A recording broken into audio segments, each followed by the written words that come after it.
વાત કરવાના છે કે વિધવા મહિલાઓને આ તારીખ પહેલાં ફરજિયાત કરવું પડશે આ કામ, નહીંતર પેન્શન સહાય બંધ થશે।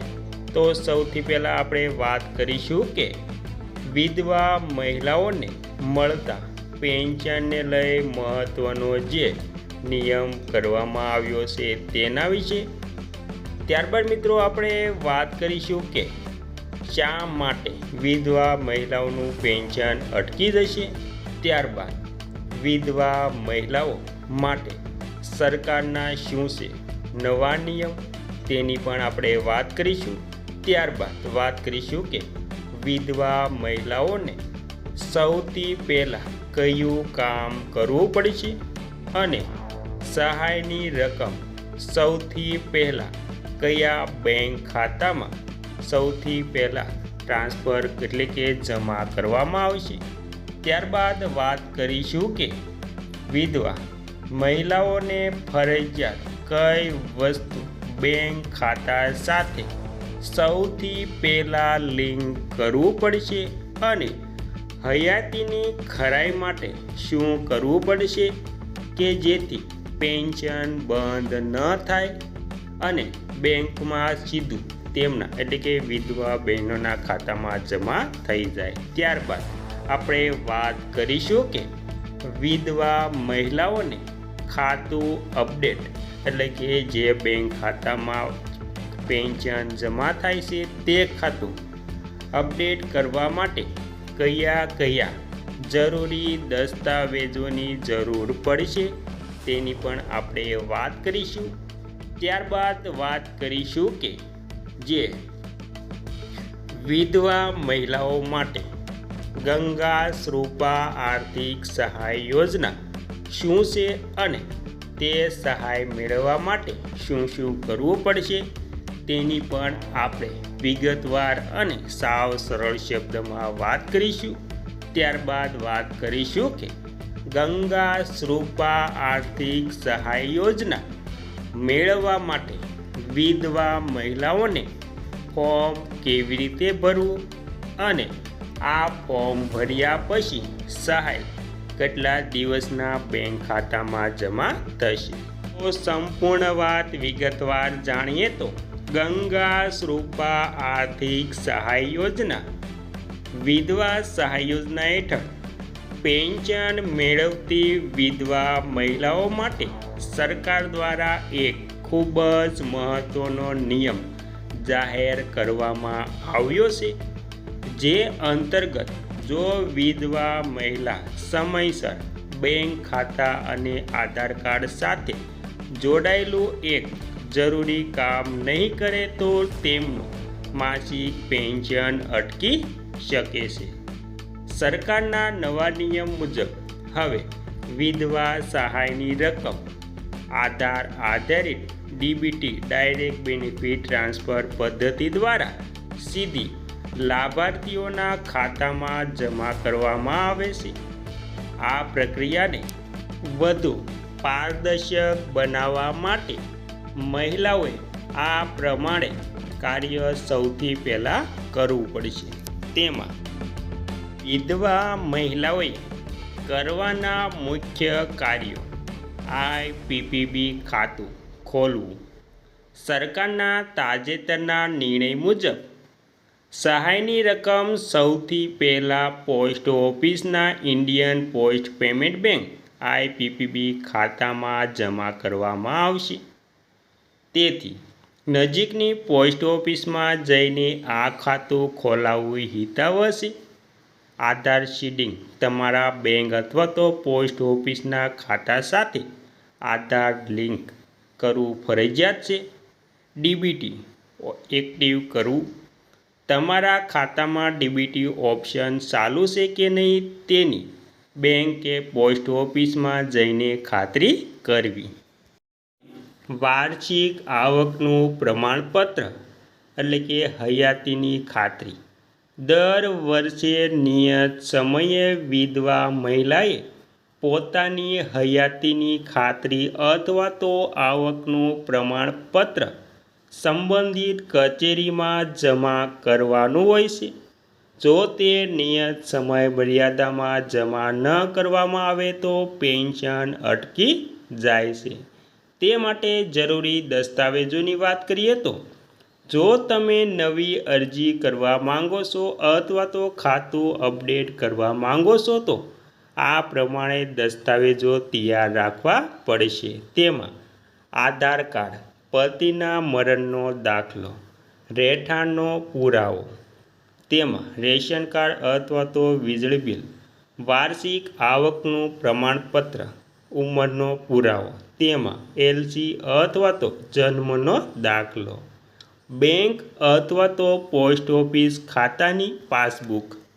અને મિત્રો હવે આપણે જાણીશું કે વિધવા મહિલાઓ માટે ગંગા શ્રુપા આર્થિક સહાય યોજના મેળવવા માટેના ફોર્મ વિશે. તો અરજી ફોર્મ ભરવાની સંપૂર્ણ પ્રક્રિયા અને જરૂરી દસ્તાવેજો. તેમાં પહેલું, જરૂરી દસ્તાવેજો એકઠા કરો.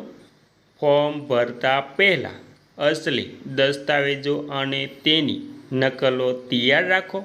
તેમાં આધાર કાર્ડ અને ચૂંટણી કાર્ડની નકલ, પતિના મૃત્યુનો દાખલો એટલે કે ડેથ સર્ટિફિકેટ, આવકનો દાખલો, તલાટી મામલતદારની અથવા તો ગ્રામીણ માટે વાર્ષિક આવક ₹1,20,000 અને શહેરી વિસ્તાર માટે ₹1,50,000 સુધી.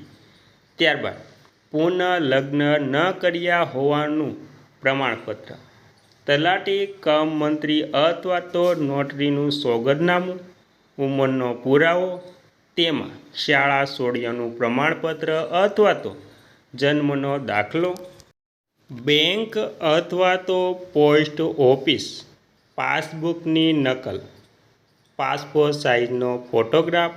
આ તમામ દસ્તાવેજો અસલ અને તેની સાથે નકલ તૈયાર રાખવી પડે છે. ત્યારબાદ આપણે વાત કરીશું કે ફોર્મ બીજું એટલે કે બીજી વિગત, ફોર્મ ભરવાની ઓફલાઈન પ્રક્રિયા. મામલતદાર કચેરી વીસીએ દ્વારા આ સૌથી સરળ અને લોકપ્રિય રીત છે. તેમાં પહેલું, ફોર્મ મેળવો. સૌ પ્રથમ તમારા વિસ્તારની મામલતદાર કચેરી, જનસેવા કેન્દ્ર અથવા તો ગ્રામ્ય પંચાયત વીસીમાંથી વિધવા સહાય યોજનાનું નિયત અરજી ફોર્મ મેળવો. તમે ગુજરાત મહેસૂલ વિભાગની વેબસાઇટ પરથી પણ ફોર્મ ડાઉનલોડ કરી શકો છો. ત્યારબાદ બીજું, વિગતો ભરો. ફોર્મમાં માંગેલી તમામ માહિતી જેમ કે તમારું પૂરું નામ, સરનામું, જન્મ તારીખ, પતિના મૃત્યુની તારીખ અને બેંક ખાતાની વિગતો સહિત ભરો. ત્યારબાદ ત્રીજું છે દસ્તાવેજો જોડો. ઉપર જણાવેલા તમામ જરૂરી દસ્તાવેજોની ઝેરોક્ષ નકલ અરજી ફોર્મ સાથે જોડો. ત્યારબાદ ચોથું છે તલાટીના સહી સિક્કા. ગ્રામીણ વિસ્તારના કિસ્સામાં ફોર્મ પર તલાટી કમ મંત્રીના સહી સિક્કા કરાવો. પાંચમું છે ફોર્મ જમા કરો. સંપૂર્ણ ભરેલી ફોર્મ તમારા તાલુકા મામલતદાર કચેરી અથવા તો જનસેવા કેન્દ્ર ખાતે જઈને સબમિટ કરો. ગ્રામ્ય વિસ્તાર માટે તમે ગ્રામ પંચાયત કોમ્પ્યુટર ઓપરેટરને પણ ફોર્મ આપી શકો છો.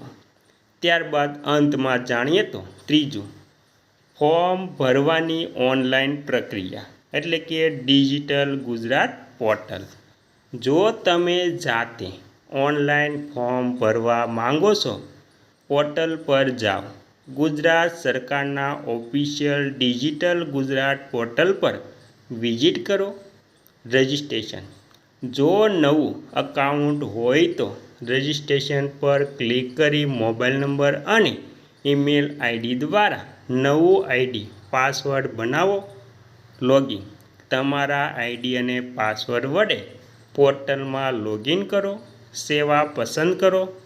રિક્વેસ્ટ અ ન્યૂ સર્વિસમાં જઈને ગંગા શ્રુપા ઇકોનોમિકની જઈને તમે ગંગા શ્રુપા આર્થિક સહાય યોજના વિકલ્પ પસંદ કરો.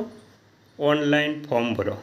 સ્ક્રીન પર દેખાતા ડિજિટલ ફોર્મમાં અરજદારની વ્યક્તિગત અને બેંક ખાતાની વિગતો કાળજીપૂર્વક ટાઈપ કરો અને ડોક્યુમેન્ટ અપલોડ.